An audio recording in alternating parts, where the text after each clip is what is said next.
This is a cool map. There's nothing super like new and different or incredibly creative about it, but like it just follows good principles, and it's just a lot of fun all the way through. It's the kind of thing that makes you think, I should try making Doom maps, because, you know, I mean, you don't have to be a genius to do this, and the results are so good. So this initial room, it gets used pretty well. You end up coming back through here several times, so you sort of have to keep it clean, essentially. And housekeeping in this area becomes kind of the main theme for the first part of the map,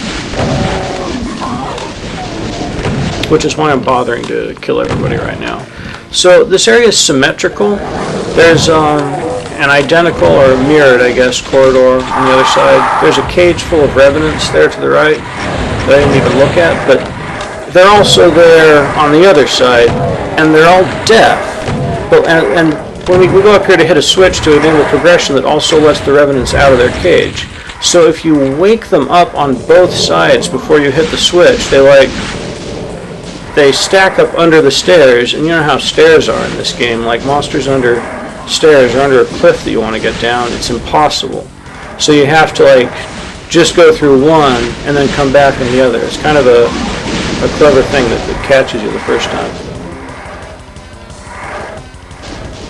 So here I am going back the other way. There's too many of them. It's no time for the super shotgun, so you just got to burn the cells.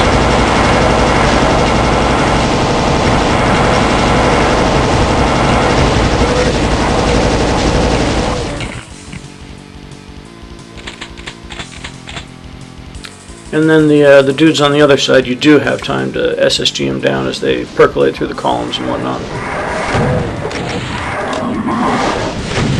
I tried to get the Manx on the pillars as mad at the dudes on the upper level as much as possible when I was up there.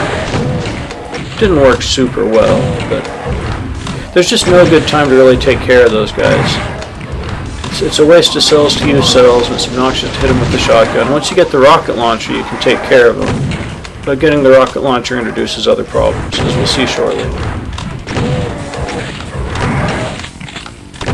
Took a lucky low damage rocket there. Overall, that went pretty badly, actually. Lost a lot of health.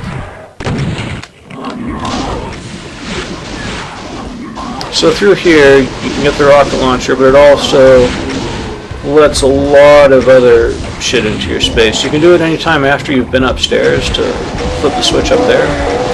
But if you do it too soon, you can get in real trouble between the Revenants and these guys. But I mean, if the Revenants are cleaned up, this is really no problem. It's just rockets into a choke point.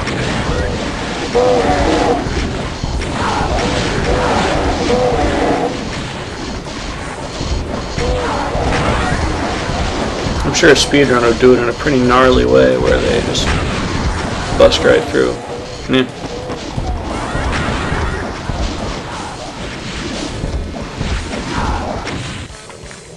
I'm getting nervous about getting hit in the back from one of the guys upstairs, which would probably one-shot me.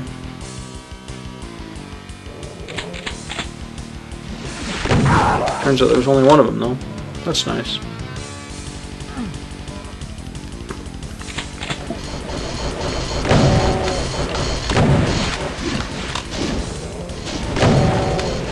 Yeah, saving ammo here. I don't really need to. Rockets are pretty...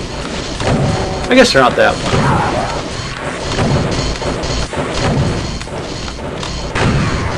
It's fine to do this. It's safe.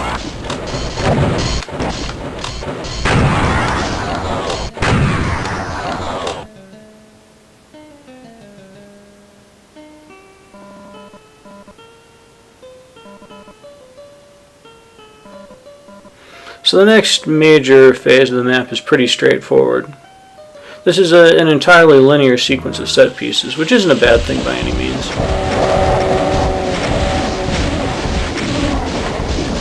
There's kind of more dangerous monsters stacked up behind the cacodemons.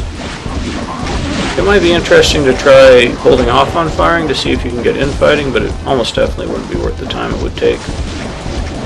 it winds up being quite a few mancubi back here. So it ends up getting kind of challenging to dodge. They don't end up stacking up on me too much this run, but sometimes it gets pretty tricky.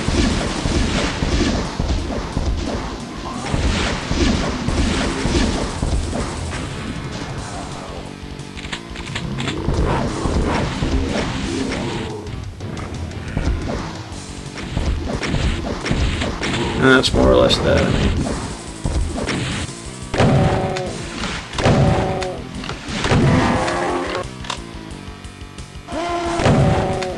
probably a mistake to put those guys behind the columns. They would have been interesting if they'd been. I mean, they would have added to the general, you know, whatever.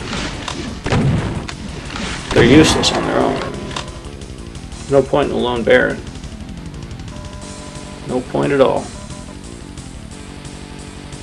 Grabbing this stuff, and then I'll climb up that cool looking column in the middle to start the next phase, which is pretty interesting.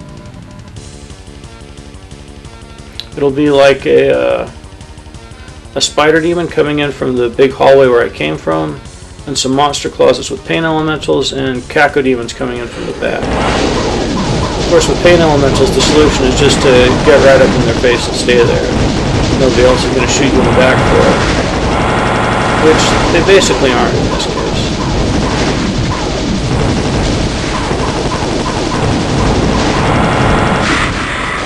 It's a very obvious solution to the pain elementals, and totally worth the cells. So then you can get infighting between spider masterminds and other monsters pretty easily. For some reason, the spider wandered way back in the back, so I'm waiting here to try to, you know, get a better opportunity. But all right, it fired. So some of the cacos are going to be mad, and pretty soon all the cacos are going to be mad because they're so inaccurate. It's just, it's really good at getting other monsters mad at it. So what usually happens here is that, like, the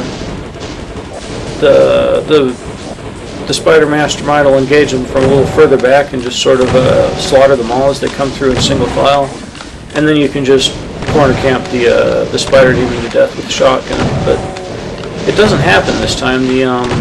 As you can see, the caco demon somehow stun locked her. That happens all the time with imps because they're so small they can just get that surface area. But this is the first time I've actually seen caco demons do it. Kind of interesting.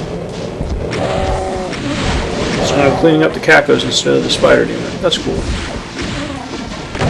It doesn't really make much difference. It's a pretty straightforward encounter, but I mean, I like when you have to manage the enemy AI. I think that's fun.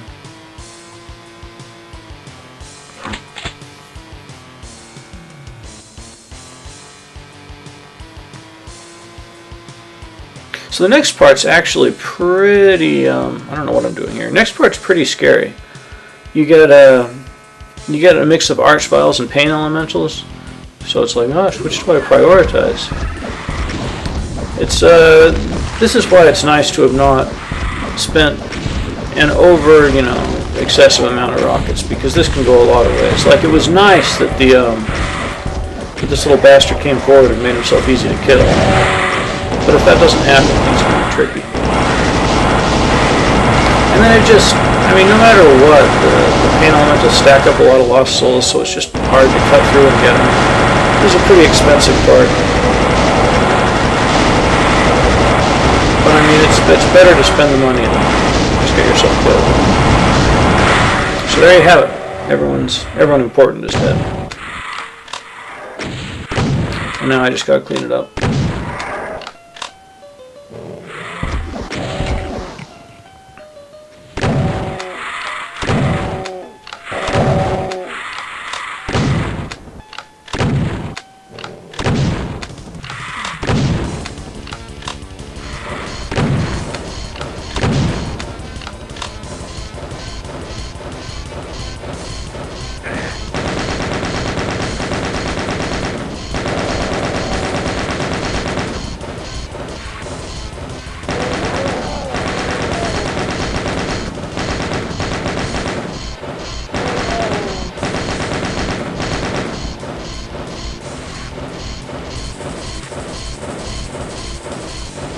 This is a very ominous setup right here. You expect something really bad to happen when you flip the switch.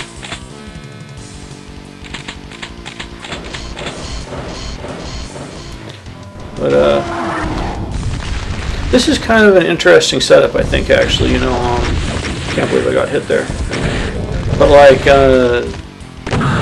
arch vile on a pillar where you have to hug the pillar to get away from it, but it has stairs that you can walk down, so then you have to go behind the pillar. I feel like something really interesting could be done with that basic idea.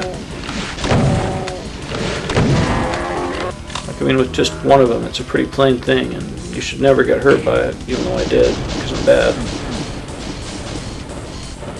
But yeah, weirdly anticlimactic setup there.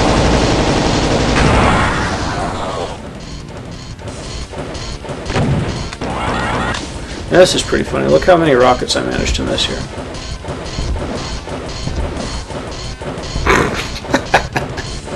Good shit.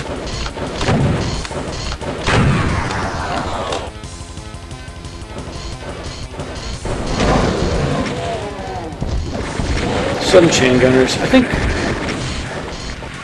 feel like the temptation to have a bunch of chain gunners suddenly appear is just it's a constant temptation for mappers, and you should resist. Because come on. It's not like I had to do anything fancy there except know what was coming. Because yeah, it killed me the first time, you guessed it. Wow, you killed me one time. Awesome. Makes you smart. So this is the finale, and I kind of like it. But I have some complaints. So the switch starts the countdown for the exit. It doesn't start the countdown for the ambush. The ambush would happen anyway, triggered by me just entering. But the switch starts the exit opening, which there's an arch bar behind it, so it adds a real wrinkle to the thing. You're probably better off actually not even flicking the switch until after you've kind of got things under control here. Maybe even killed the cyber demon. Just because, you know, who needs arch bars? But okay, so stuff starts appearing, and this is why I was leery about using the rocket launcher. The thing that really pisses me off here is that the points where enemies warp in at, there's like, you know, 8 or so of them scattered around the periphery. They're not marked in any way. So like, okay, there's the arch spell showing up. Like, you don't know if something could just appear right in front of you here. Like, if you're going to have a teleport invasion, please do. Now, by all means, you know, mark the places where they come out. Come on, just let me know. And you can put the little red pentagram thing, or you can even... There's another map later on where they just have slightly lighter patches on the floor, and that's where they come in. I don't care. Anyway, I almost managed to get my full self killed, but